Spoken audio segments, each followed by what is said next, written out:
Skyman TV. This is your host, Gashi Skyman, the tallest man in Black Africa. Karibuni. We have some breaking news, ladies and gentlemen. That is why we have decided to go live at this moment.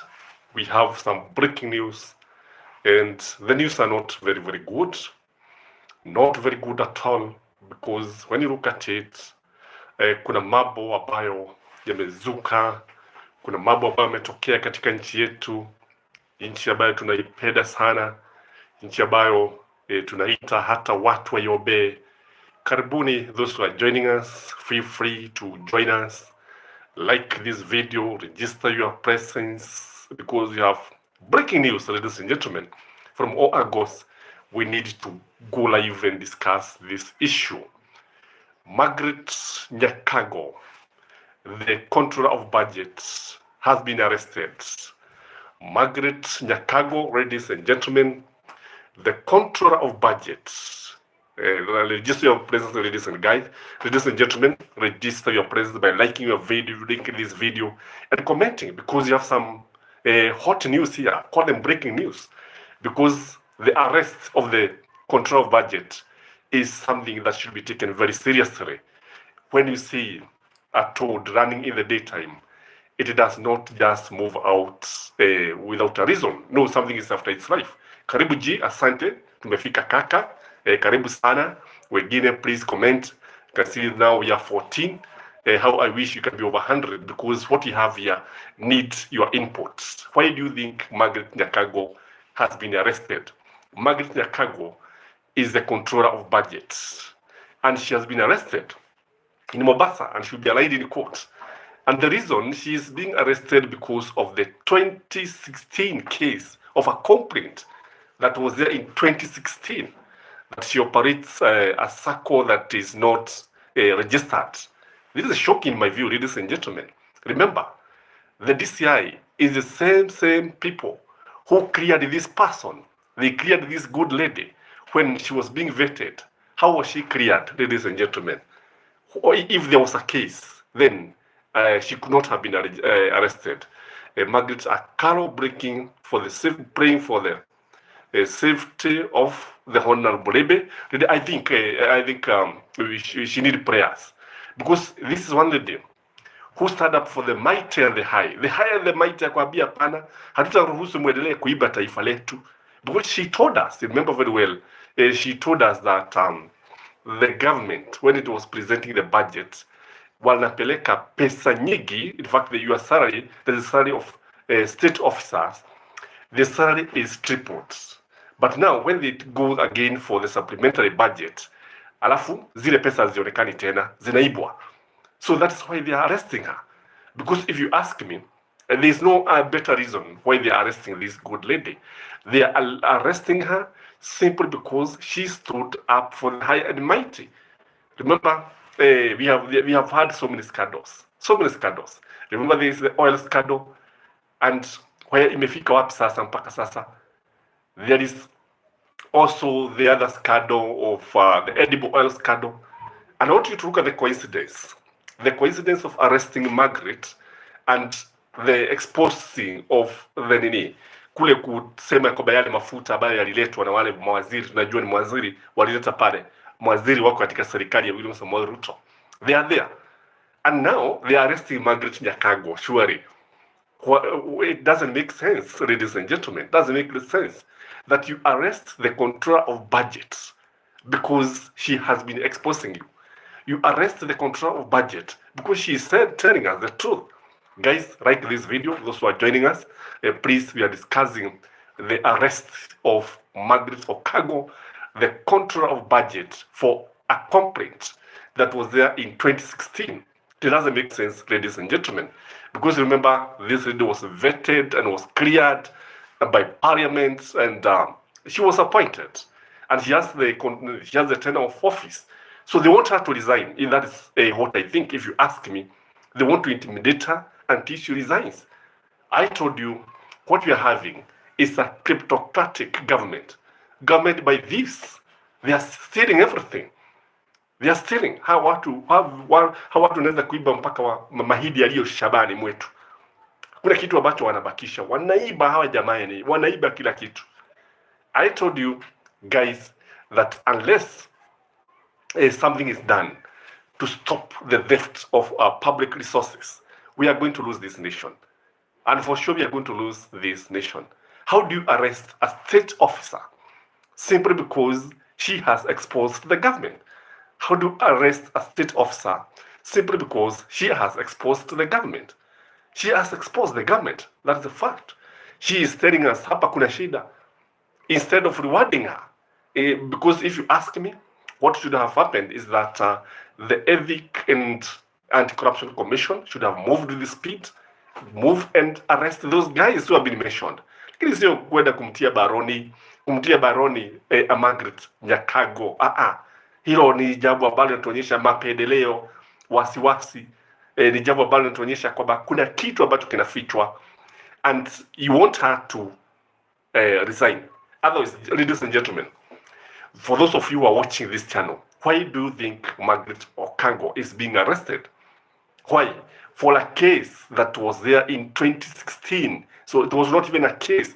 It was a complaint that she operates a circle that is not registered. Her, together with other 10 people. And they will appear in the DCI, I think, tomorrow. She was arrested in Mombasa. Why do you think the lady is being arrested, ladies and gentlemen? G anatuambia hakuna watu wana kesi kama wa Kenya Kwanza. Ni kweli, na wako free tena ofisini. Ni kweli, lakini mtu akisema ukweli unafugwa. Wa Kenya mkeni, Kenya imepotea. Ni kweli G. Hii Kenya yetu sioni kule ambapo tunaelekea. Because you cannot move up and arrest somebody who was vetted, and I think before even somebody is vetted or even somebody is cleared, William Samuel Ruto has the information from the DCI. He has all the information about from the DCI about a particular person. Because you cannot wake up one day at you appoint somebody because she has been cleared. There must be a reason why she has been cleared. So this is wrong in my view. If she was to be arrested, then ni jambo ambalo lilifaa lifanyike mapema sana. Not because from 2016 up to today, we are talking about 7 years. How do you arrest somebody after 7 years? Surely. Kwa nini? Okay, we don't fault independent bodies by doing their work. But when you look at it, the DCI is now being used as the herdsmaid of William Samuel Ruto. Ukifanya vibaya anatuma DCI waende wakafanya vile ambavyo alikuwa analaumu Uhuru Muigai Kenyatta guy. Remember, alikuwa anasema kwamba Uhuru Muigai Kenyatta alikuwa anafanya hivi. Remember, Gachagua vile mara moja ambapo wamekuwa kitambia kwamba that walikuwa natiwa baroni, ati watu walikuwa wamenikalia vibaya sana.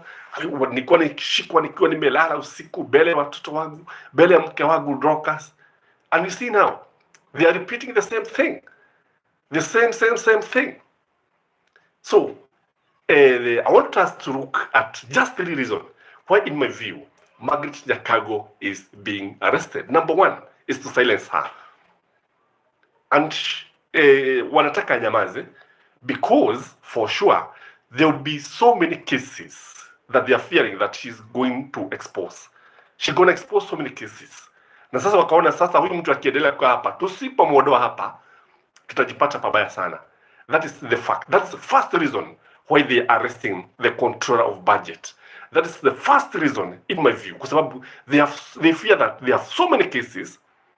Kuna kesi nyingi ambazo labda zitakuja kufichuka because she is standing up to the mighty and the high. She is standing out. She is telling them, no, hatutakubali muendelee kupora nchi yetu. Hamtapora tukitazama. Guys, what other reason do you think that made the DCI to arrest Margaret Nyakago, the controller of budget? Because from where I sit, I strongly believe she is being silenced because she's going to expose so many scandals. Just a matter of time before she starts exposing many other scandals. And guys, kindly like this video as you enter. Maybe let us discuss this issue. Because when you look at it, this government, kuna mambo mengi inaficha. na ndio sababu wanataka the control of budget anyamaze. Like the videos, guys, and please let's comment. Why do you think Margaret Nyakango was arrested? Because in my view, kuna kashfa nyingi ambazo zitazuka, and the fact that she told Kenyans that hata hii mambo ambayo mnaona ati ya mafuta edible oil, it is 30 billion by the way that was lost. 30 billion. Na sasa kile wanafanya, wanataka kuleta haya mafuta yataingia sokoni, and even as we talk, I strongly believe you can get this edible oil in certain places, certain markets, you can in certain supermarkets. You may find them. Na zikiuzwa kwa offer. That's a fact. And there's also this issue that kuna jambo lingine ambalo watu hawajui. Raila Amolo Odinga, ODM party, they were actually given a go-ahead to stop. In fact, the court stopped William Samoei Ruto's idea of selling the parastatals. KICC, the Kenya Seed Company, name them. All these, they were stopped by the courts. They were stopped by the High Court. And they are fearing that Margaret Nyakango is going to expose them. Because definitely she's going to expose them. Who's your mtu wa kuchezea, by the way. And we like her very much. We love her. Because when everything fails, the truth will always prevail. Kila kitu kinaweza anguka, lakini ukweli lazima utadhihirika. So arresting Margaret Nyakango is wrong in my view. It did not happen. The second reason, in my view, why they arrested her or why they are taking her to court is because they want her to resign. They want her to resign. Hivyo ndivyo serikali inafanya kazi. Inaona kwamba huyu mtu tutamfinya mpaka atoroke, mpaka achane na kazi. That is what they want. They want Margaret Nyakango to resign. But do you think she is going to resign? Do you think I've been observing the lady, but I think she is very brave. I've been observing Margaret Nyakango, and I think ni mmoja wa wale watu ambao sio watu wa kusukuma hivi, ni watu ambao wana misimamo kali, misimamo dhabiti, sema misimamo dhabiti. And I would like you to like this video, ladies and gentlemen, in support of Margaret Nyakango. In support of Margaret Nyakango. Whatever she has been doing is the right thing. She has been exposing the government. She has been studying to the high and the mighty. She has been telling Kenyans, hapa pesa zinaibwa. Hawa watu wanajilipa pesa ambazo hazifai kuwa zinaenda katika mifuko yao. Again, look at it. You cannot go back to all the way to 2016 and you're the same people who cleared this lady to the office, and then you come again, you tell us, after all, she's corrupt. After all, she's operating an illegal business. Just shouldn't happen like that. The third reason, in my view, they have their person. Wako na mtu wao wanataka kuleta pale. You know this country, for those of you who cares about this nation, there is one thing that is happening in this country. We have what we call the Carigenization of this country. All parastatals, majority of parastatals, especially those that are very lucrative, are headed by the Karigen community.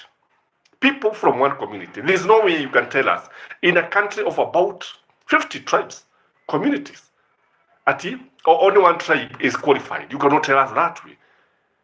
All the way from the energy docket, all the way to KPLC, all the way to KCC, all the way to the new KCC, everywhere, including State House. You cannot tell us this way. So they wanataka Margaret Nyakango aondoke pale, ndio walete mtu wao. Unajua mtu wao, wakileta mtu wao, hii inchi italiwa, hii inchi itanyonywa, hii inchi itafyonzwa, na hii inchi itakufa. That is it. That is what is happening, by the way. And what they are not telling you is that this lady is incorruptible. She is incorruptible. She told the National Dialogue Committee at the Bomas, she told Kenyans that this government is hopelessly corrupt. She exposed the CS Treasury. And the CS Treasury, wakati ambapo aliitwa, akasema yeye hajui, hakuna kitu yeye anajua, haoni, see no evil, hear no evil, tell no evil. That is our CS Treasury. Kwa sababu ako pale, kwa sababu ya maslahi ya watu fulani. So what they are doing is that they are raping this nation. They are raping the nation. They are raiding everything. Hakuna kitu ambacho kinabakishwa jameni, hakuna. By the time William Samoei Ruto will be done in 2027, Kenyans will look at their lives and they will regret why they voted for this government. Ikiwa yale mambo ambayo tunaona ni mambo ambayo tunayashuhudia ni mambo ambayo tunaweza kusikiliza jameni, then we have all the reasons to get worried. We have all the reasons to get worried. Because you cannot tell me that the person who is standing out for the truth, somebody, in fact, if William Samoei Ruto want to fight corruption, if he's very much interested in fighting corruption, what he should do is to call Margaret Nyakango, mwambie hapa, ati nasikia nini inaendelea? Ati hapa, ni nani wanaiba pesa hapa? Then he calls the CS Treasury, mwambie hapa nasikia kuna pesa, ambazo kuna watu wanalipwa, but the money does not reach their pockets. Awambie hapa kuna watu wanafanya hivi na hivi, and the control budget, akiwa pale itasema ni kweli, according to me, it is like A, B, C, and D. And these are the facts. And then William Samoei Ruto would fire the person. But do you think William Samoei Ruto can fire a good person? Do you think he can fire somebody who is competent? Do you think he can fire Margaret Nyakango? Because what is being... ukiangalia the way William Samoei Ruto operates, William Samoei Ruto operates in a way that he forces people to resign. He operates in a way that he wants people, if he thinks that you are not equal to the task, he wants you to move out of the office. And that is how jamaa wa CID, DCI, that's why he was forced to resign when William Samoei Ruto took over power. That is how the Inspector General was forced to resign. In fact, William Samoei Ruto told it. He told the world. He told us that he is the one who forced him to resign. So what they want is they want Margaret Nyakango to resign, because William Samoei Ruto does not want competent people in his government. He does not want people who are going to tell him, Mr. President, hapa tunakosea. So that is that reason in my view. Nimesema nataka kuleta mtu wao, kuna kashfa nyingi wanaficha, and they want her to resign. And the other thing is that maybe William Samoei Ruto is planning to reshuffle the cabinet. There are rumors, by the way. There are rumors that he wants to reshuffle the cabinet before the end of the year. Although, when you look at the cabinet, the control budget is not appointed by the president. But when you look at it, when making the government, there are some positions that are very, very critical, like that of the controller of budgets. That one is very, very critical. And that of the auditor general is also very, very important, very, very crucial. As far as the running of the country is concerned, even that position of the Inspector General. And by the way, have you noted the Inspector General, this Jama Kome, Squeezy, it's very rare to find him where William Samoei Ruto is. Have you noted that? Or am I the one who have noted this? So this guy, are they in good terms? That's the question that we are asking. Because I was looking wakati Kinshasa alikuwa pale, hatukumuona. Mombasa hatukumuona, State House hatukumuona. Again, we have seen other leaders coming to the country. Hatukumuona. Including a pass out parade, si moja ambapo tumeona akiwa pale, and the Inspector General has not been seen anywhere. Anyway, guys, that is the way the government is operating. The government wants Margaret Nyakango to go to court, answer some charges, and maybe they just want to taint her good name, because it is not the other issue I want us to discuss. Guys, have you noted that there is an outcry in Eldoret? Serious outcry. I was listening to MCA wa Huruma, anaitwa Kimani wa Johi. anaitwa na MCA wa anaitwa na is it Kimani Wajohi? Yeah, anaitwa Kimani Wajohi. I'm right. So Kimani Wajohi was complaining of people being put like they're in a concentration camp. That the people are arrested. The people are arrested by the government, the county government in Eldoret. Wanapelekwa mahali, and they have been there for so many days. Another guy was complaining of ameumizwa kichwa sana. In fact, I have uploaded a video. Mnamtaiona ameumizwa kichwa sana na Kaju. And watu wengi wanalalamika, kina mama. In fact, they are even complaining about sexual harassment. If you watch the video, that video, ambao nimeiweka pale, mtaiona. So we are asking this question: what is happening in Eldoret? For those of you who comes from Eldoret, I've just tried to contact 2 guys from Eldoret, and one has confirmed that for sure there is a lot of harassment in Eldoret by the council askaris. Kwanza wakikupata, if wewe sio mtu wa Chamgemisi, kama wewe si yule mtu ambaye anaongea ile lugha yao, mnakipata. Chris Josh, this lady is a heroine. Yes, the stand she took and the revelation of the rot in treasury. The closet has already been opened. True, no amount of cover up will help this illegitimate regime. Shame on them. I agree with you, Chris, and thank you for that comment. Because when you look at what they are doing, they want her to go, and as you say, the closet has been opened. There are so many bones zimejaa pale, maovu yamejaa pale. They have been exposed, and they will continue to be exposed. Because you see, today they may send away or even arrest Margaret, but another person will emerge. That is the way history operates. When you study history, if you have been a very good student of history, you realize that kuna mambo ambayo yanafanyika leo, hata mkiyafanya kutatokea mtu mwingine na he's going to tell us the truth. Look at it, even if you go to the good books, you realize that even when Jesus was crucified, other people emerged, akina Paul, akina Peter, and whatever. That's the way history operates. So hata mkimtia baroni, mambo yatazidi kuchacha. There's nothing you are going to do. Now, what about this issue of Eldoret, ladies and gentlemen? I was saying that there's a lot of complaint, outcry, and when you hear the MCA himself, Kimani Wajohi, MCA Huruma, and one thing I know about Huruma, I've been there many times, Huruma estate in Eldoret, it's one of the estates dominated by the Kikuyus. Karibu Wageshi, karibu Janet, wanaweza safirisha yeye biguni. Kumbuka tuliambiwa mambo sijui ni mangapi. Sasa nasikia ni 5. And I think these people are not happy with whatever is happening. They are not happy. So I was saying about Huruma Eldoret. For those of you who comes from Huruma Eldoret, just what you are there, you are a member of this channel. Maybe you can tell us what is happening, and through the comment section, that is. And I called 2 guys, and one of them told me that the Kikuyus are really harassed by the council askaris.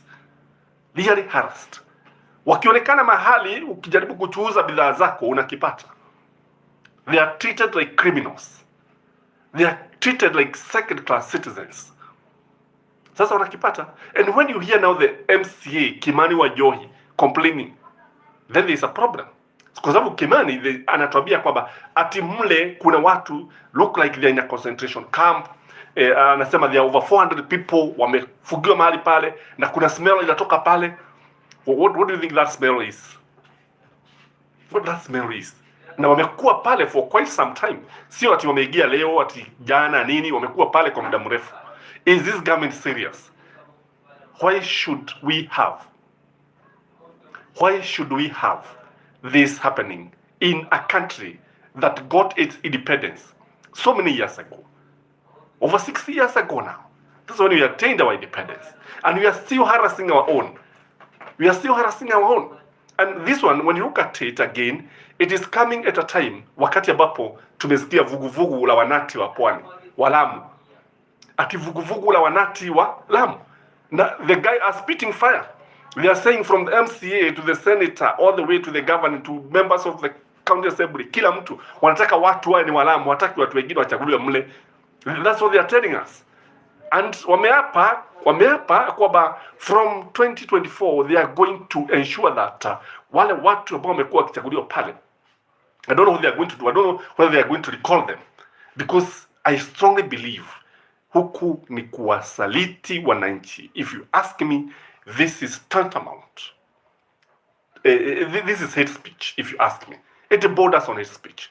When you start telling some communities that they are not fit to occupy the position of leaderships, that it is only the people who come from certain communities, it is wrong in my view. And this is not what Kenyans expected from William Samoei Ruto. Najua William Samoei Ruto alikuwa akituambia kwamba ukabila umeisha, sijui nini. Karibu Geoffrey anatuambia, thank you Skyman from Busia border, thank you. I don't know whether Geoffrey yuko kwenu kama the hawkers, are they harassed by this government? Are they feeling safe wherever they are? Are they operating business like they should? Like we have had a lot of complaint from Eldoret, ambapo watu kutoka jamii fulani ni kama na kwamba hawatakani kule mjini. They are very peaceful, not that they are bad. Africa is not a dark continent. It is our leaders, Kaiman. I heard that woman crying. These people used their stomach and tribalism to vote a dangerous man to the office.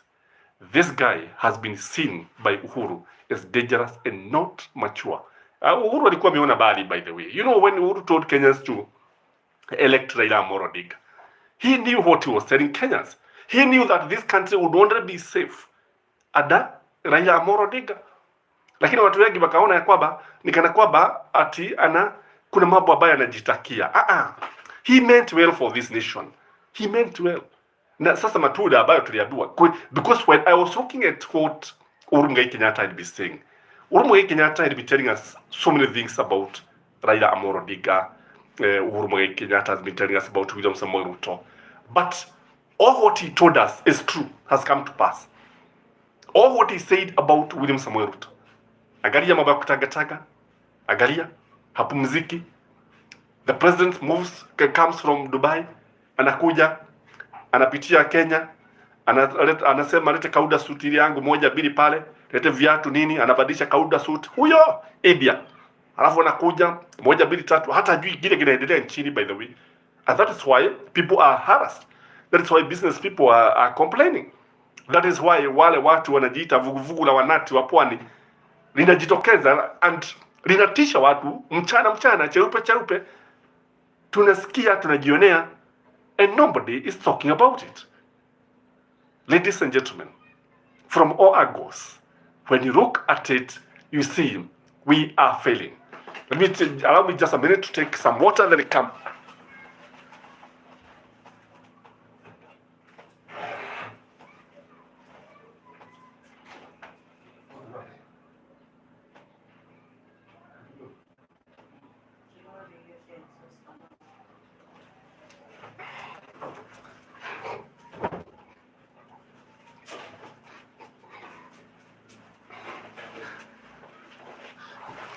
Yes, guys, I'm back. Sorry for that hitch. I'm back. And what we are saying is that because William Samoei Ruto has been out most of the time, he doesn't know what is happening. Being president, you have to go beyond your tribe, especially when you become the president. Uhuru disagreed with Big Boy, his tribesmen, because when he got into office, Uhuru was properly advised. It is true, by the way.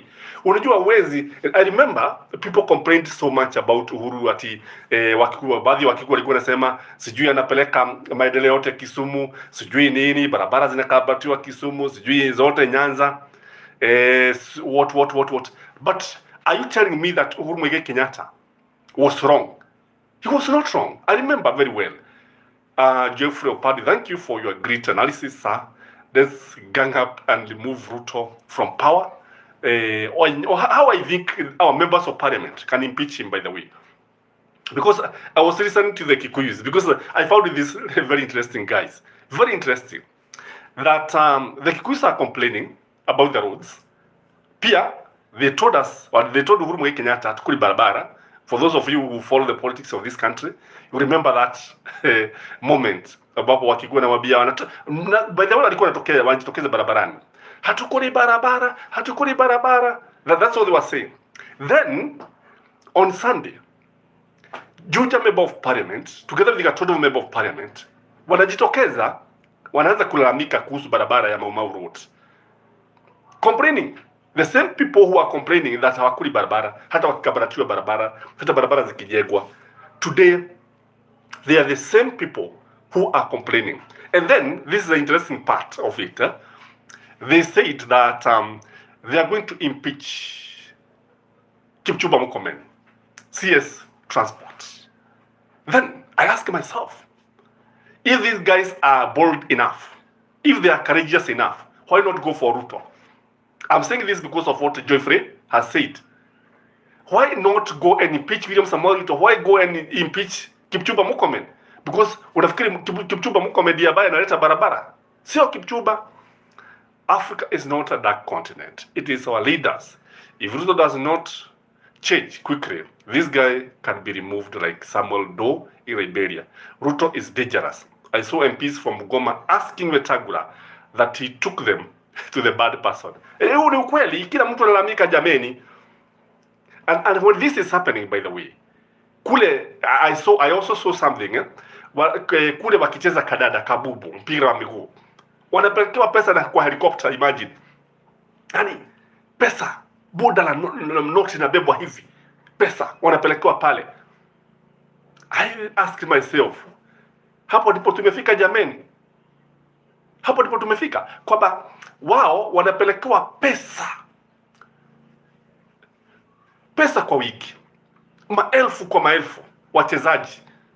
What about huko kwenu, unaona watu wakicheza wakiletewa pesa na serikali? Have you witnessed anything? Anything close to that?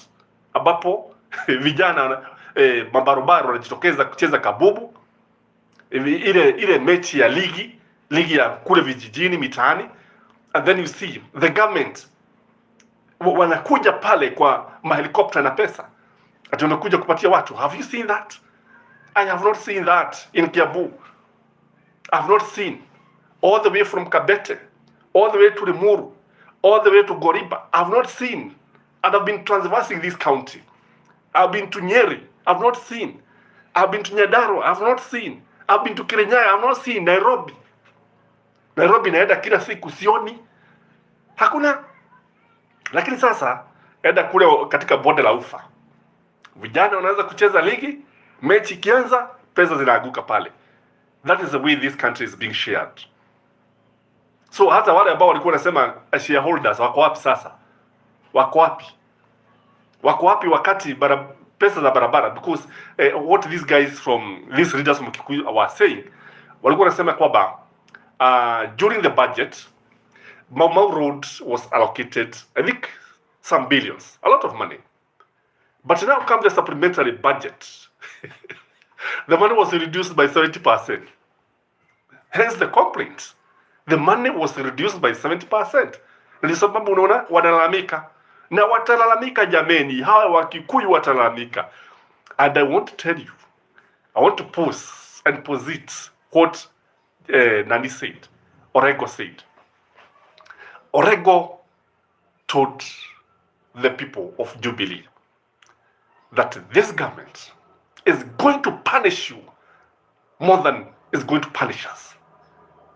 And this government, I'm also putting it, is going to punish the Kikuyus more than any other person. Janet Wageshi, of course, Kimusuba Conman receives orders from Zakayo. Those Mount Kenya MPs should deal with him directly. In fact, that is what I'm saying, Janet.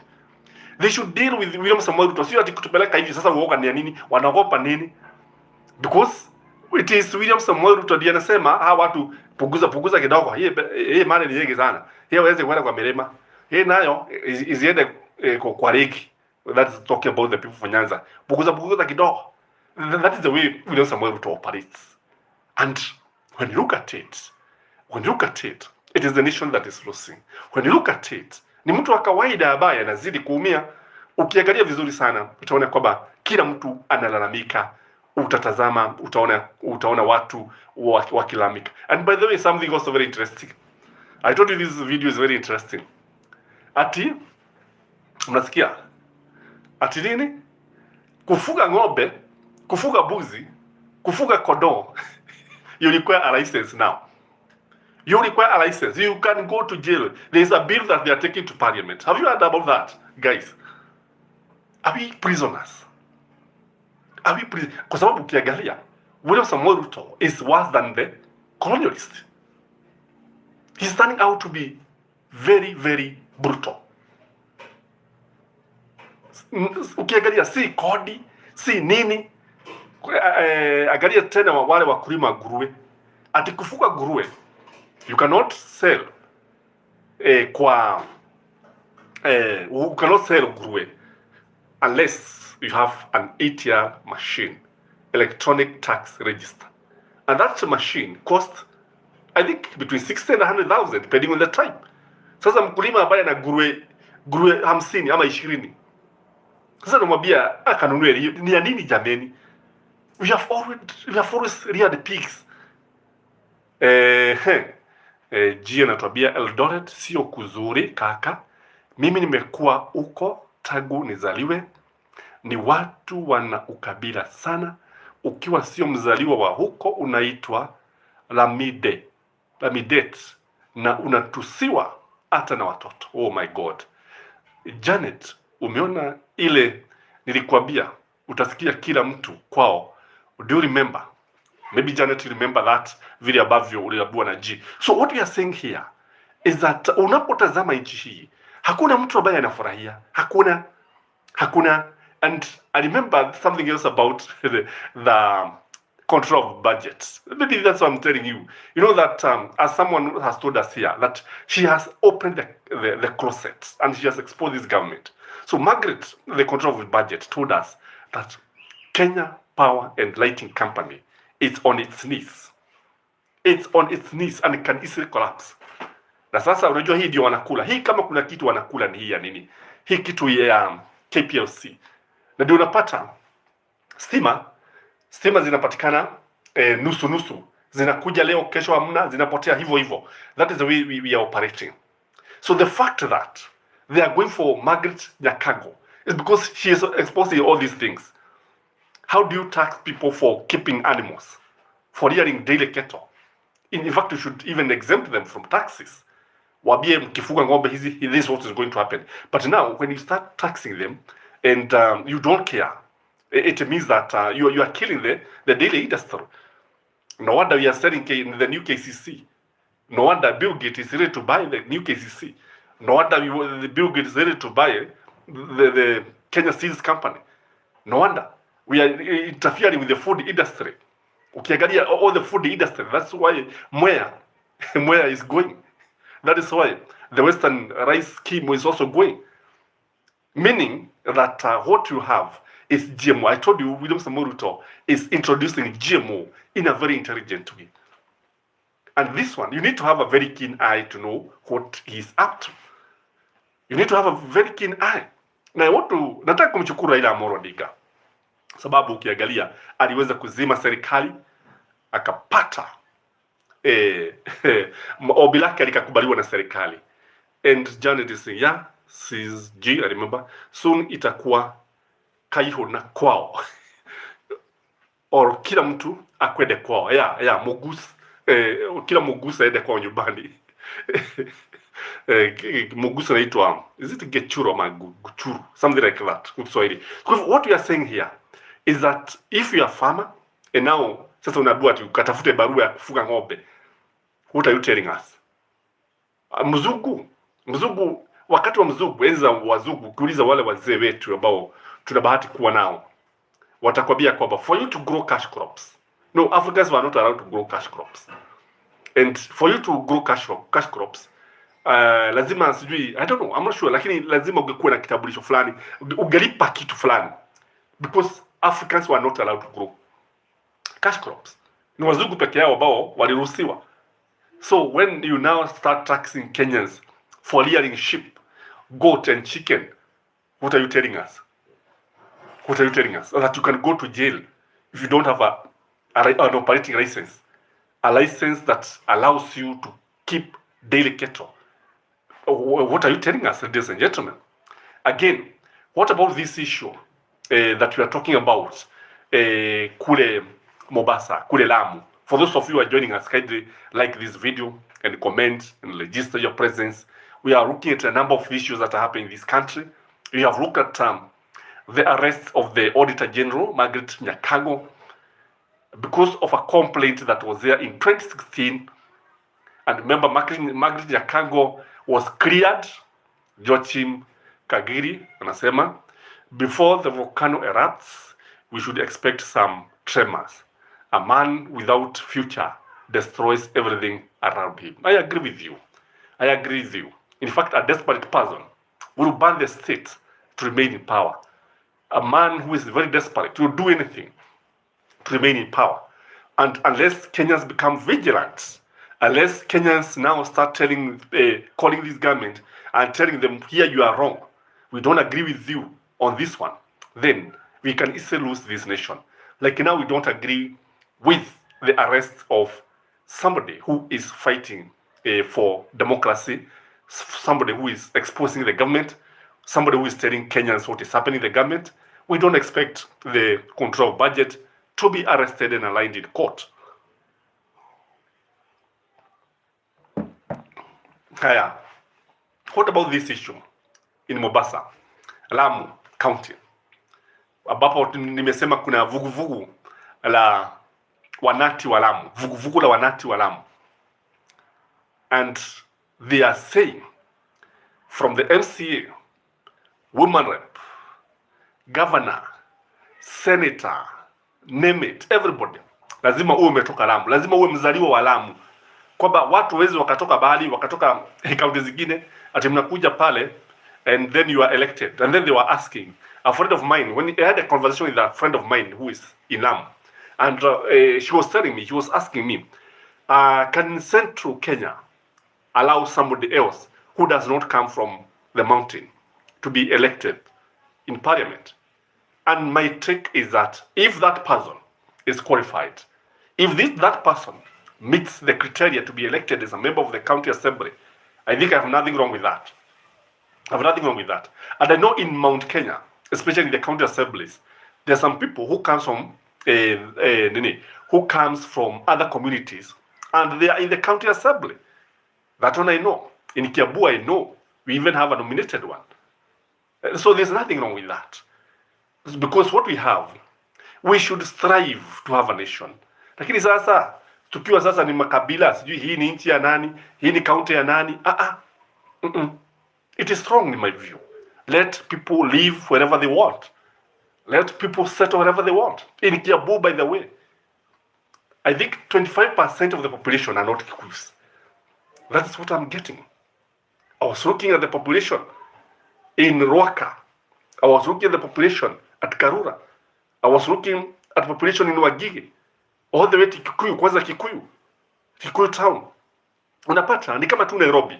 Kikuyu tu ni kama Nairobi. Kiambu is turning out to be Nairobi, where you have a cosmopolitan. You have Luos, you have Yao. In fact, there are some Yao. You have even people from Burundi.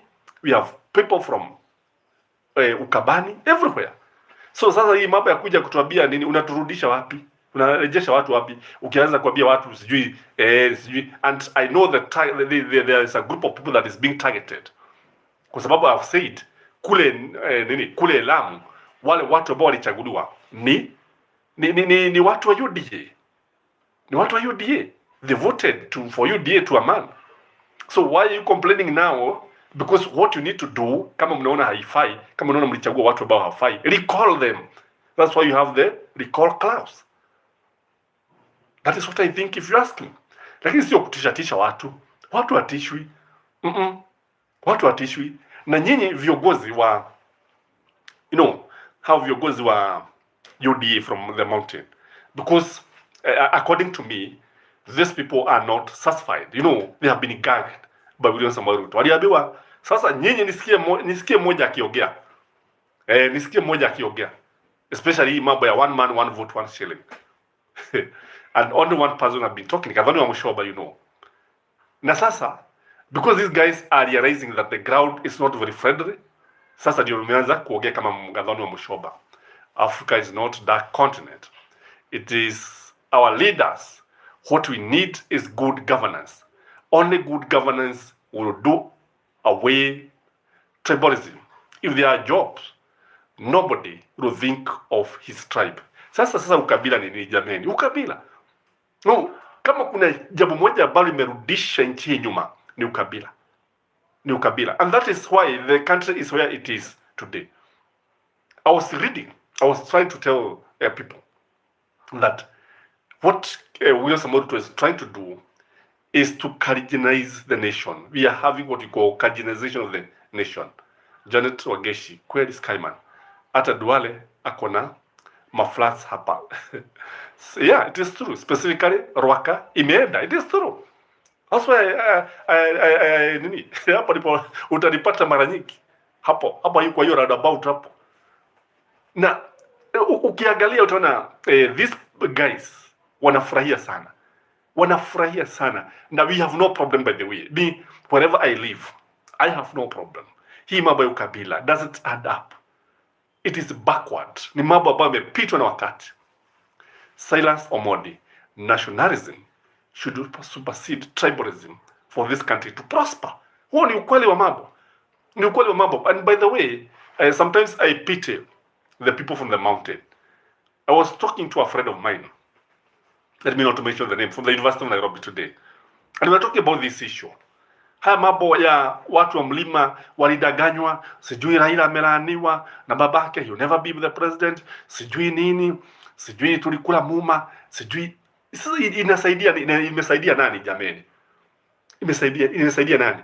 Because when you were little kids, me, I used to think that kulingana vile tulikuwa tunaabua, ulikuwa nafikiri Raila is a noga, only to realize that he is the best person to lead this nation. I'll be telling guys that if I were back in 2007, I could have handed power to Raila Amolo Odinga. I know what happened during that elections. That Raila won the election, but Kibaki was declared the president.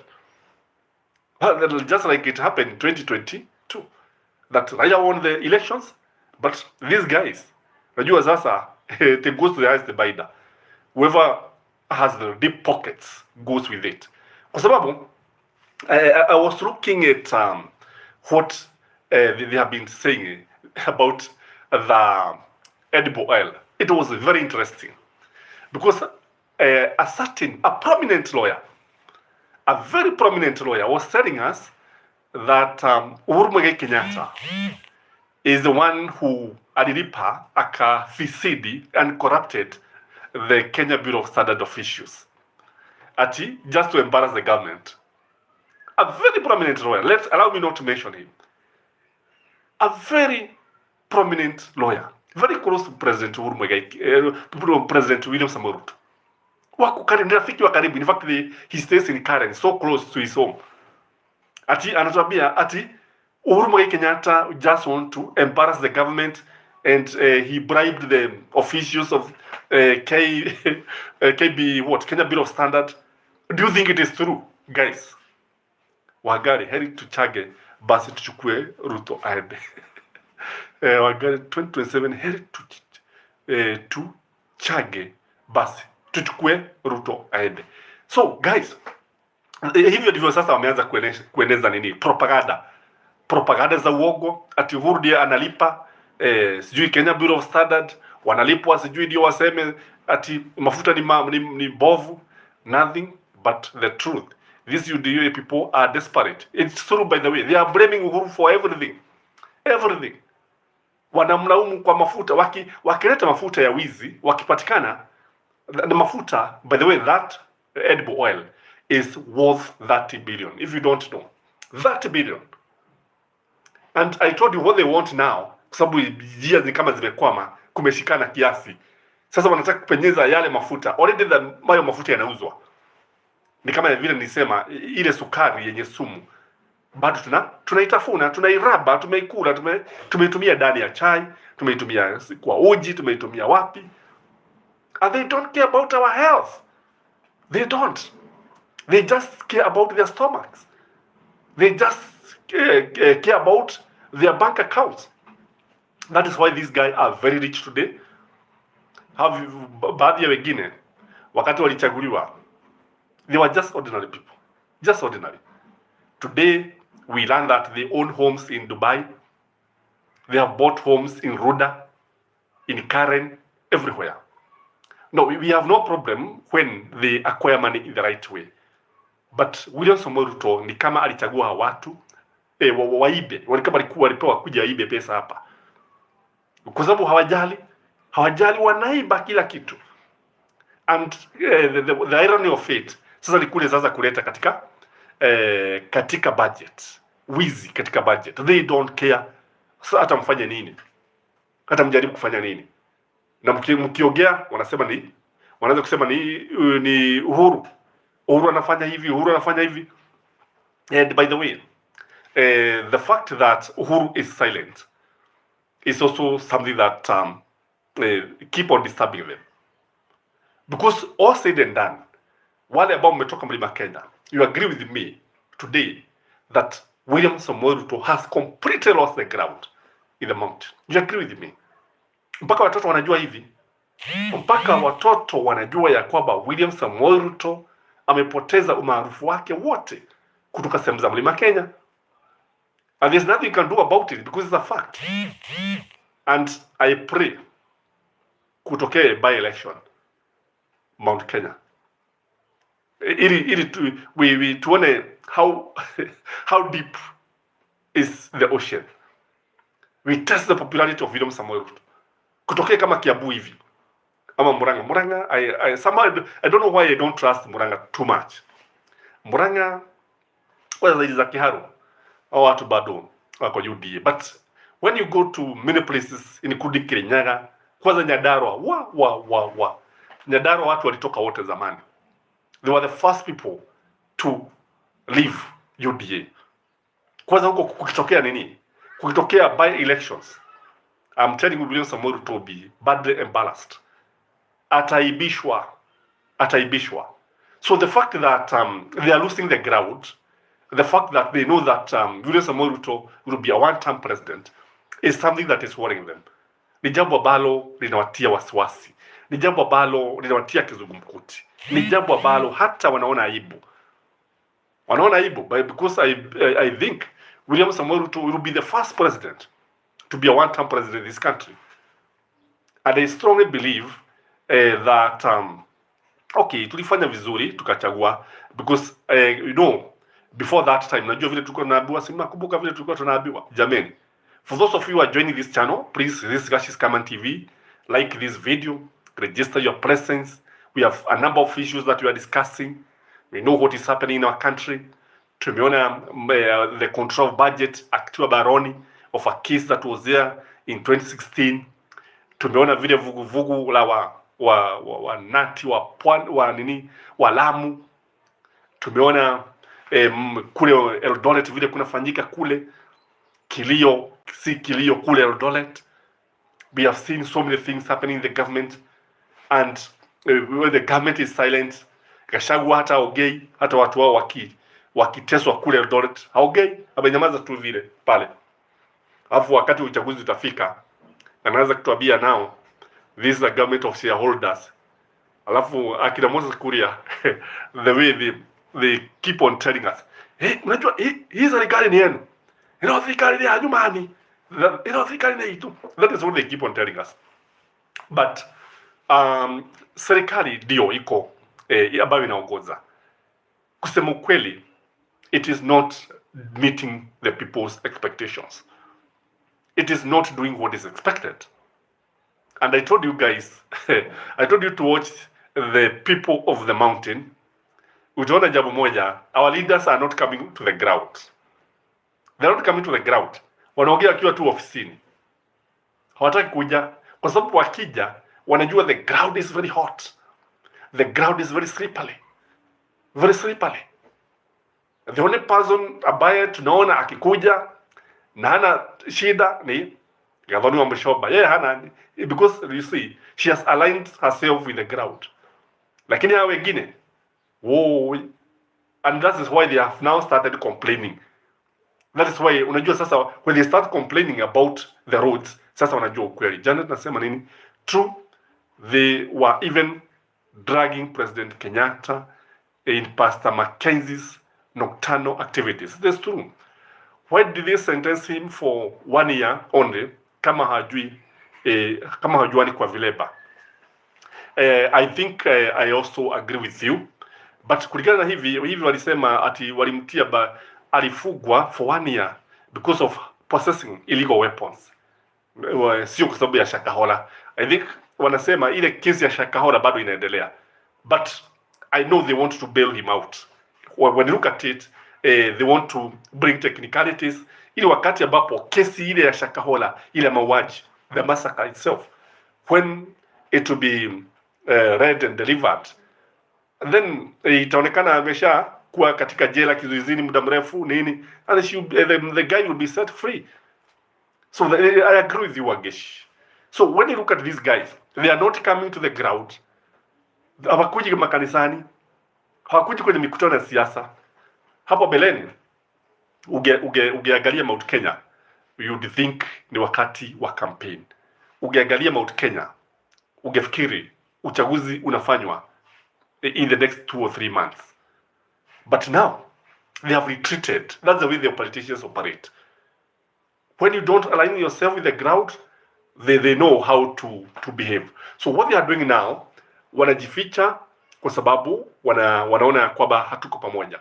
Penina Atieno, how will he be a one-term president?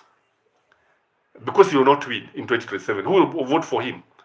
Because Penina, I think he will be a one-term president, because how will he win when he doesn't have the mountain? How will he win when he doesn't have even some parts of the Rift Valley? How will he win? Na sasa watu wameshajua ukweli. Na hata akijaribu kuiba itakuwa vigumu sana. Itakuwa vigumu sana. It will be impossible to rig the 2027 general elections. Sasa watu wameshajua ukweli. Na tena, do you think watu wanaweza vumilia mateso kama haya? When I heard Gladys Bose Sheloi, she was telling Kenyans that tighten your belts a little longer as Ruto fix the economy. Imagine, that's what she was telling us. Whereas they are living large, whereas wao ni kukula wanakula tu pale, whereas wao wanajifaisha tu pale, alafu wanaambia mwananchi wa kawaida at tighten the belt. Wanafaa waambiwe, we don't have the belts, by the way. We don't have the belts. Wamechukua kila kitu. So what are we using to tighten? Unaambia, we tighten our belt when we don't have the belt. It is wrong. It is wrong. Because what they are doing, they are taxing Kenyans from right, center, everywhere. And after taxing them, wanafanya nini? Wanaweka kwa mfuko. This message held for review. I think kuna message held for review. I don't know, sijui kama ni yako Pedina, I don't know. But what I know, in live coverage, they expect people to follow the YouTube community guidelines. Penina Tieno, people be seduced with the new tricks again, and Kenyans easily forget. Mimi siamini wa Kenya haki. Unajua wa Kenya ni vizuri, tunasema ni vizuri walipewa Ruto. Ni vizuri, ndio wasome. Penina, I agree. Wa Kenya wanabadilika haraka and they easily forget, as you say. But if you remember, vile ambavyo sasa Moi aliwafinya, walifinywa, wakafinywa mpaka sasa wakainua mkono juu. Wakati NAK iliugana kwa sababu ya vile ambavyo waliona. Na sasa hawa watu vile ambavyo wataona na vile ambavyo tumeona sasa, nafikiri watu wamesoma. If Kikuyus are saying that they cannot vote for William Samoei Ruto again, who is going to vote for him. In fact, I've met a number of my friends, so many. Some of them apologize. I ask them, why are you apologizing? Unajua sijui nini, ulikuwa nimesema hivi, ulikuwa unatuambia, tulikuwa tunabishana. I keep on telling them, it is your right to vote for whoever you want. As long as that name is in the ballot, it is your right. But now, the consequences zinatupata sisi zote. Ni kila mtu analia. Ni msiba kujitakia. Msiba kujitakia, Waswahili wanasema hauna kilio. Na sasa, that is why I am saying that William Samoei Ruto cannot win an election again. He cannot win. Na Wakenya pale ambapo wamefika, sababu unajua kama walikataa kurudisha gharama ya maisha chini. And even when Kalonzo pleaded with them, even when Azimio team pleaded with them, and I think what has happened, because we have seen, tumeona ya kwamba akina Martha Karua, akina Eugene Wamalwa, akina Raila Amolo Odinga, is like they have said that they're not supporting the bipartisan talk. What we expect now is the government to tell Kenyans, what does it have for you?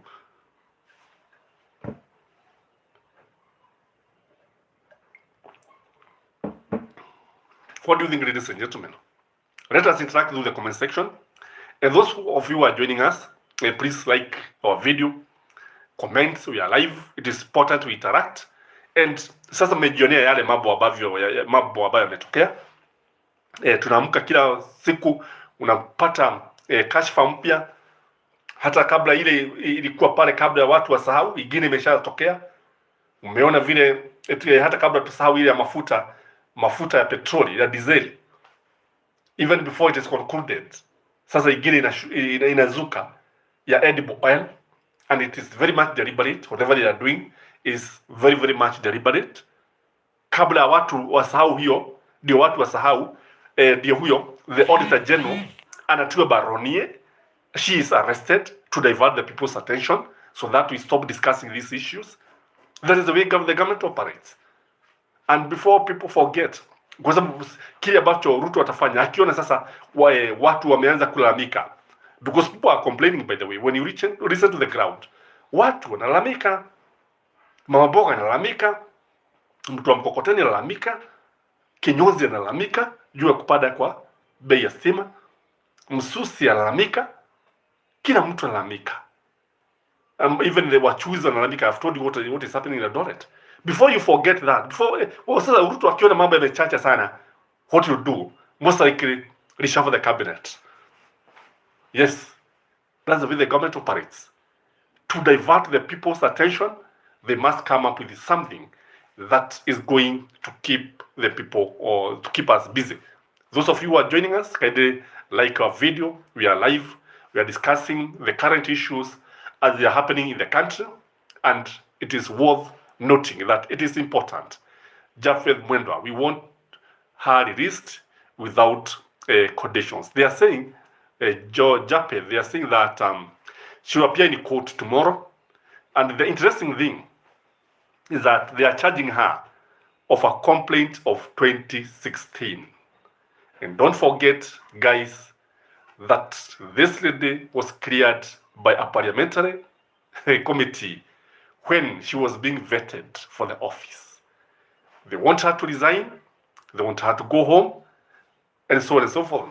Geoffrey, very sad indeed with Mr. Taxman. So this is what they are doing, by the way. That is what they are doing. And again, I'm telling you, they want to bring their person there. Wanataka mtu wao. Hakuna ati mambo mengine wanatafuta. We are in the process of Kaliginization of this nation. That's where we are. We are where we are because of what is happening. Wageshi is saying exactly, kina turaba zote. Ni kweli.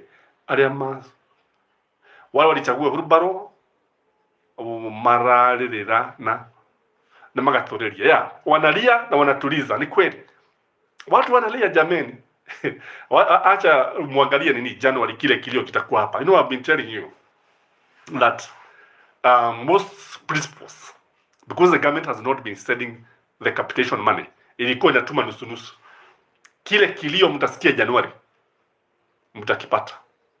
I met a parent from national school who was showing me this school fees pro forma, and he's paying 82,000. 82,000. Imagine. During Kibaki's time, it was 40 something. Uhuru's time, it was 56. National school. We don't have day school. We don't have free day school as we talk now. Tell me or show me any one school ambapo wanafunzi wanaenda hakuna pesa wanalipa. Just point, uniambie ni hii tu. Uniambie kuna hii ya shule yetu iko karibu na kwetu, the students don't pay. Show me any one day school. So this man came to destroy this nation. This government came to kill what was there. This government haina huruma, hawajali. Na sasa ukiona watu wakianza kulalamika na kujitokeza, basi ujue kuna jambo. I told you, I've always opined in this channel that anytime you see a toad during the daytime, know something is after its life. Jape anasema hadi Kikuyu kimewaraba Eldoret Shakahola tu. Yeah, that is what we are discussing, Jape. Thank you. Maybe you can tell us what is happening there. Please tell us. Write something. Maybe so others can be able to read. I've just been telling them. Vile ambavyo Kimani wa Johi, Huruma MCA, vile ambavyo anasema pale 400 people put somewhere and they are held in a rescue camp. Harufu isiyo ya kufurahisha inatoka pale. Hawkers again and again. By the way, after this I'm going to post a video. I want you to watch that video, and I'm going to put a link. Just look at the link that I'm going to pin, because it's a bit lengthy. Utashangaa. Nakwambia utashangaa. Watu wengine wanapigwa na kuumizwa. Leaders are complaining. Women are also complaining about sexual harassment. I'm going to post a video immediately after this, in the next 20 minutes. Mtakuwa mmeiona. I want you to watch that video and tell me what is happening in Eldoret. Kwa sababu kwa nini tuwe na watu ambao wanaumizwa ni wa Kenya? And who are those people who are those in that camp, rescue camp? Kwa sababu kile wanafanya normally wanasema ni hao watu wa mapipa, watoto wa mapipa mitani ndio ambao wanapeleka pale. But I know if you follow this case utapata very few Kalenjin people utapata pale. Majority of the people that you are likely to find there ni watu kutoka jamii fulani. And why was Kilifi County, the home county of the president? Remember that warning that was given by William Samuel Ruto. One time, he told people in a broad daylight, nyinyi mnasema mko na shida na Wakikuyu. Hamko na shida kama sisi wa Kalenjin. Lakini inafika mahali unatofautisha maneno. Unatafuta serikali, ndio hiyo serikali ikusaidie kutatua haya matatizo uko nayo. Alafu watu wanashangilia. Then he is the president today. And you see now, he can be able to do whatever you want now because he's the president. He can be able to maneuver his way here and there. I remember there was also there's another time that William Samoei Ruto was being interviewed by Hussein Muhammad, Citizen. Akasema kuna watu ambao wanaishi sehemu fulani. Maybe you can write it. It might be through the comment section. And wameenda pale, wanaenda mpaka wanaita majina ya kule walitoka, sijui Kiambaa, what. No, I'm not sure whether this is Serengani. Akasema those people will have to leave the native lands. And that was not good. And he was saying that, and he was the deputy president of the Republic of Kenya. That was very scary. I was having a discussion with an old man who voted for William Samoei Ruto. Guys, like this video. When you come, please like the video. and comment through the comment section. So I asked the old man, what motivated you to vote for William Samoei Ruto? And he told me he feared for the people in the Rift Valley. What about the people of the Rift Valley? That if we don't vote for him, there could be problems with our people in the Rift Valley. And he told me now that I have some people, my people, he say my people, in Kikuyu, that is what old men say, Adwakwa. I have some of my people in the Rift Valley to vote for William Samoei Ruto for them to be safe. But I asked him, does it mean that if you voted for Raila Amolo Odinga, those people will not be safe? He told me he was not sure. Because now William Samoei Ruto will be in power, he would protect them, and because they have voted for him, he would always ensure that they are safe. I told him, now that Raila Amolo Odinga would be the president, and he's a nationalist, the country will be peaceful, and nobody will be allowed to interfere with each other. Raila believes in the rule of law. And we had an argument, and we agreed to disagree, respectfully, by the way, of course. Because the man is in his 70s. We agreed that whatever he did was right according to him. And I asked him, you as a person, do you have a problem with Raila Amolo Odinga being the president of the country? He told me no. Raila is a very good man. Raila is a very good man. Only that our people has been misled. Jabba is saying, I am from Ebu County, Jeremiah Nyaga Technical Institute. This government is of killers. Ruto once said, wao ndio wako na shida na Wakikuyu kuliko kabila zote. Remember, tuondoe madoadoa, tung'oe magugu. That was something that ended very badly, and people still remember this. Janet, we really tried to warn our people by sharing that clip, but they wouldn't hear of it. So ni matunda ambayo tunajionea sasa, and after yale ambayo tumejionea sisi wenyewe, sometimes we don't have anybody to blame, kwa sababu ni mambo ambayo yanatupata sisi wenyewe. Unajua kuna jambo moja ambalo there's one thing I like about Kibaki's interest was about the nation. Kibaki was not bothered about what people would say about him. What Kibaki did, he took power on a wheelchair. I remember that day. I vividly recall that speech, that powerful speech that he gave at Uhuru Park. A speech that was full of hope. On a wheelchair, by the way. So what the former president did, and may God rest his soul in eternal peace, because if we were to resurrect today, he would ask God, let me go and rest in peace again, if this is the kind of president that we have, if this is the kind of cabinet we have. He would ask God, may I continue resting in peace? So what we are saying here, Kibaki gathered a very competent team. Very competent. And we shall forever be indebted to Raila Amolo Odinga. We as Kikuyus, whether we like it or not, we shall forever be indebted to Raila Amolo Odinga. Not even the Kikuyus. This nation will forever be indebted to Raila Amolo Odinga. He is the one who made this country to prosper. He is the one, because without him supporting Kibaki, sasa zile barabara kama Thika Road, naona vile Thika Road, 7 lanes, wengine 6, wengine hata 8 lanes, people enjoying. Sasa hii barabara ingekuwa shaba. And if this government continues like this, hata Thika Road itakuwa shabana, itakuwa shaba kubwa, shaba la migomba ya ndizi. Guys who are joining, please like this video. We are discussing the current issues as they happen.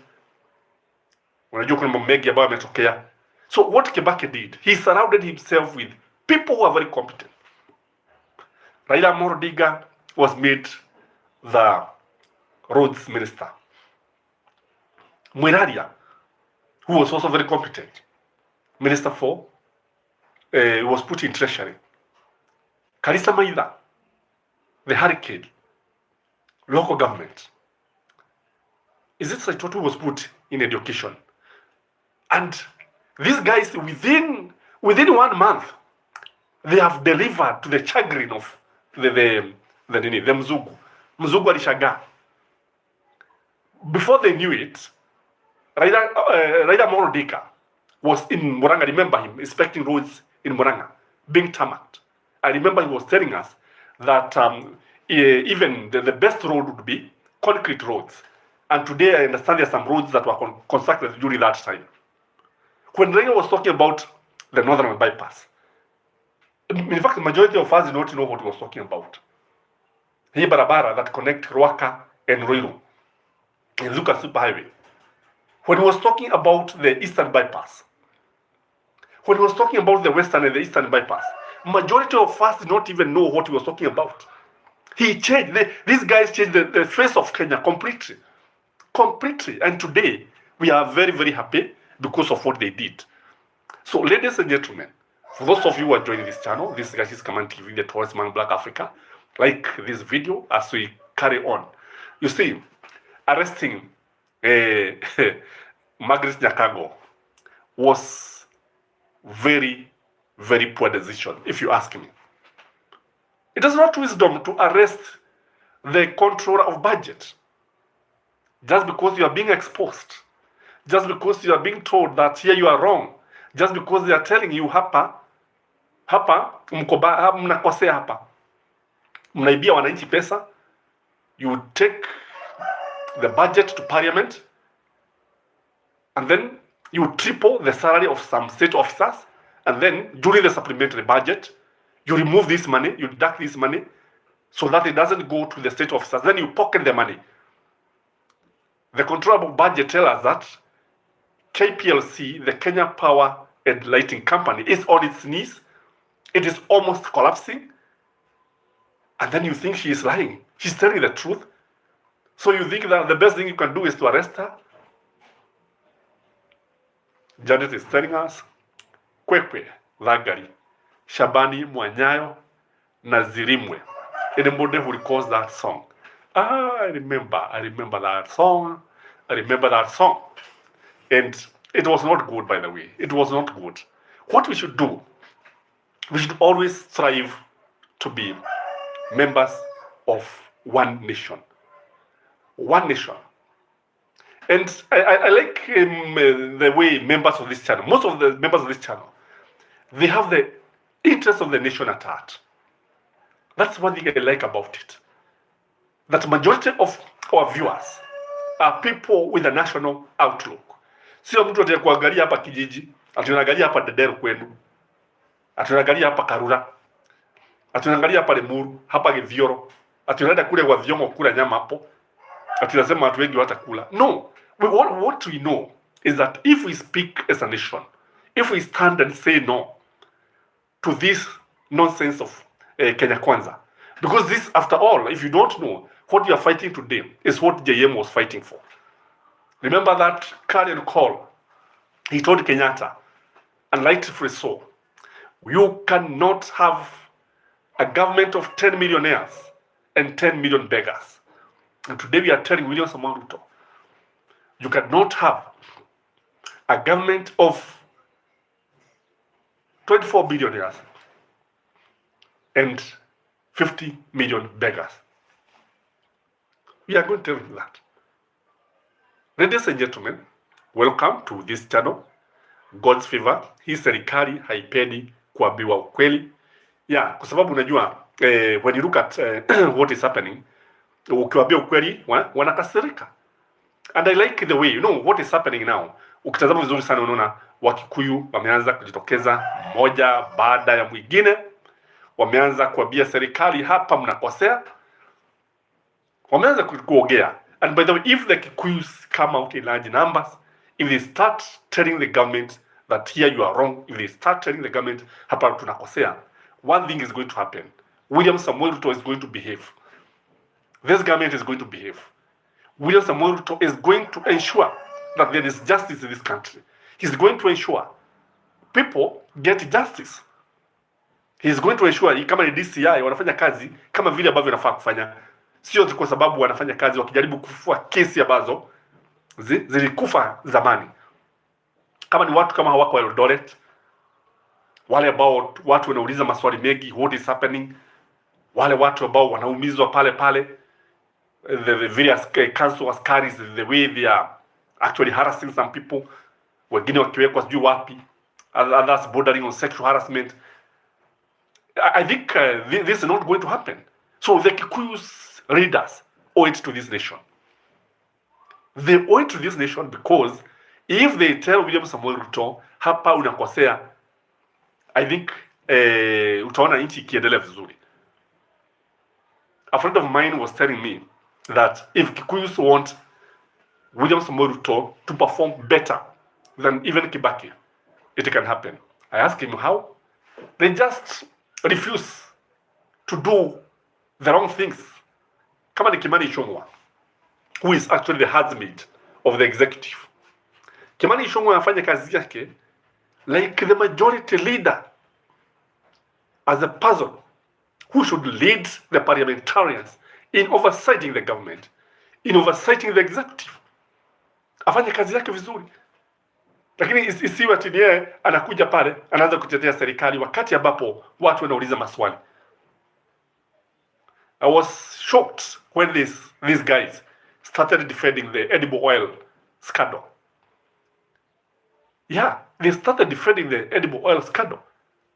Instead of calling the people who are concerned, the minister who is concerned. The minister who is concerned is the former. The former CS was Moses Kuria during that time. So they should call Moses Kuria. Muulize Moses hapa ni mambo gani ambayo yalikuwa yanaendelea. Tuambie ni mambo gani yalikuwa yanaendelea.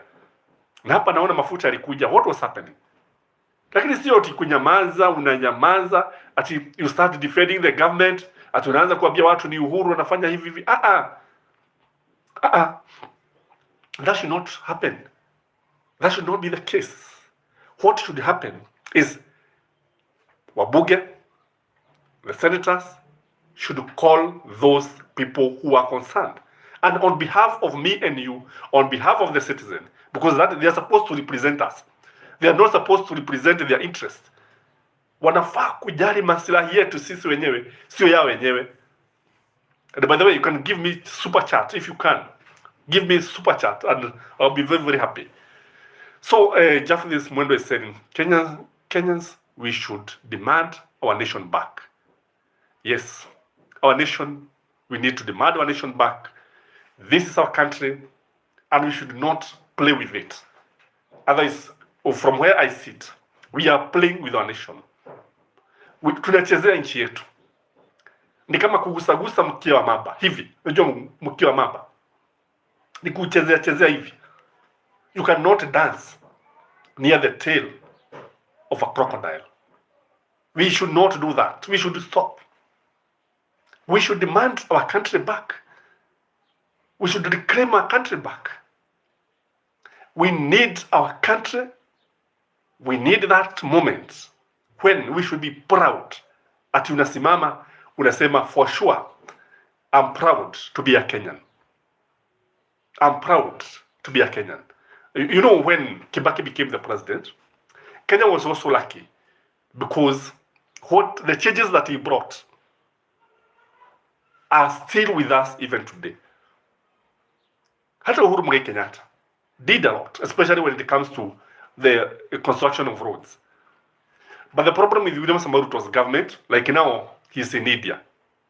And by the way, I saw wakiwa na Orego in India. I saw them in a meeting with the Indian Prime Minister. Wakiwa na Orego and some officials. What could Orego be doing there? Ladies and gentlemen. What could Orego be doing in William Ruto's delegation? Is he going there? Because the fact that he was in a meeting, the same meeting with William Samoei Ruto and the Prime Minister, tells you that they had agreed to be there. Or maybe India could be funding something in Siaya.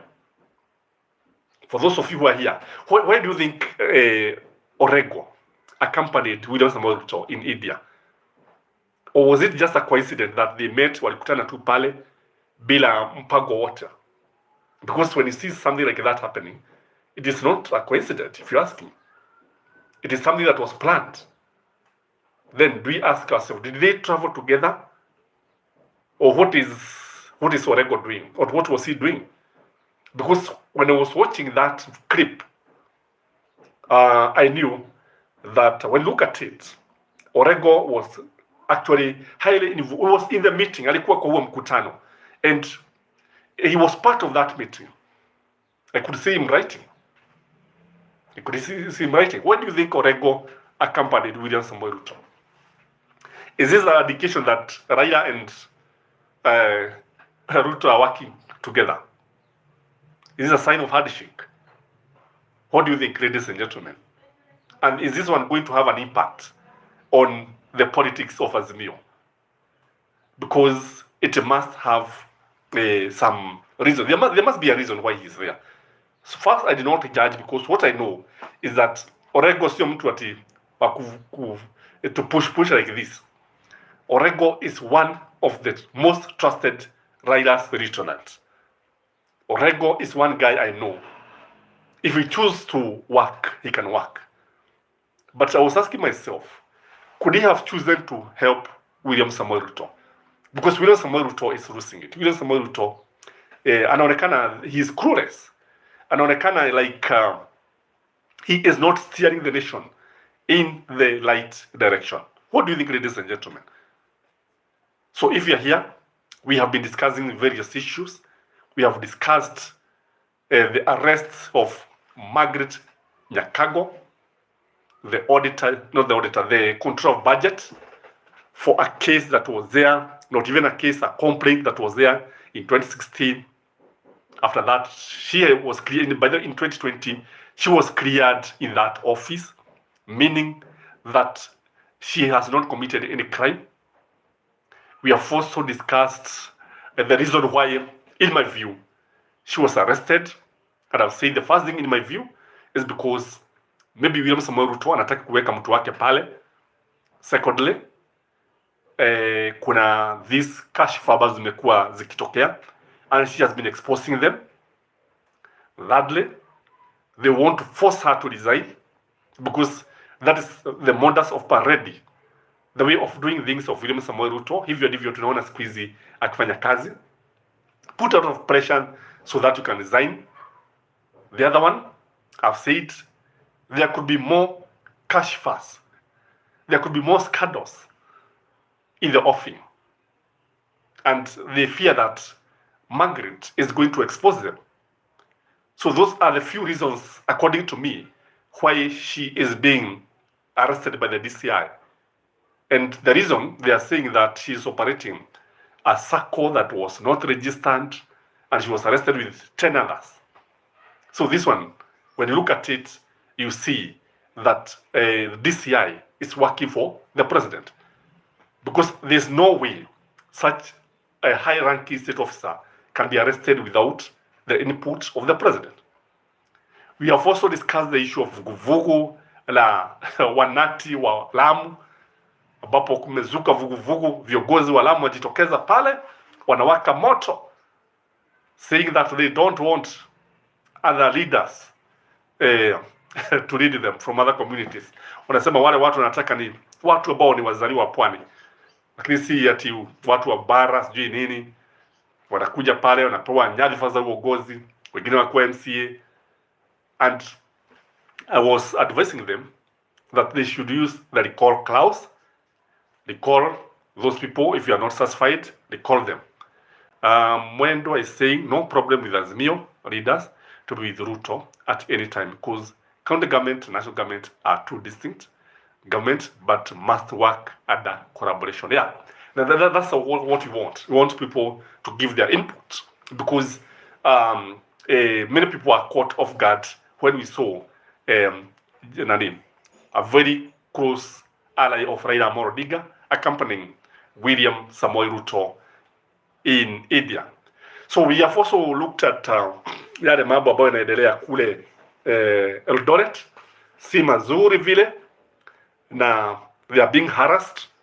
I've told you what the MCA Kimani Wajohi, MCA for Huruma Ward, dominated by the Kikuyu, was saying that I think 400 people are held in a rescue camp, and people are asking, who are these people? What are they doing? 400 people in a camp. And I've promised a video that is coming after this show.